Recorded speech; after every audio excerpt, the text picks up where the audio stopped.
Dans le dernier numéro du 1, on a choisi d'enquêter sur la dépression périnatale, qui est une maladie qui peut survenir dès la fin de la grossesse et jusqu'à 1 an après l'accouchement. C'est une dépression qui touche beaucoup de femmes, puisqu'on considère, même si les chiffres varient, qu'à peu près 20% des jeunes mères sont touchées.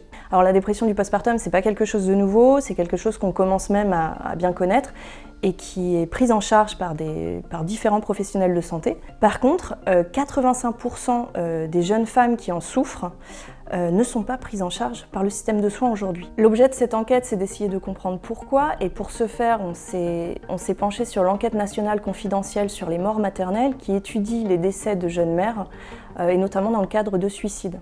Donc chaque année en France, il y a une quinzaine de femmes qui mettent fin à leur jour après leur accouchement. Alors c'est un chiffre qui est bas, c'est un événement rare, mais c'est aussi un événement sentinelle en santé, c'est-à-dire qu'il nous donne une indication à la fois de la santé globale des mères en France, la santé globale des femmes, mais aussi une idée sur la qualité du système de soins et son fonctionnement. Cette enquête, on l'a tissée autour du récit de Thibaut, qui est père de 3 enfants et qui a perdu sa femme Anne-Laure dans le cadre d'une dépression du postpartum. Donc à travers son expérience, on essaye de comprendre ce qui n'a pas fonctionné dans la prise en charge d'Anne-Laure. À savoir que 90% des suicides de jeunes mères pourraient être évités si une meilleure interaction avait lieu entre la patiente et le système de soins. Cette enquête est à retrouver cette semaine en kiosque, en librairie et sur notre site internet.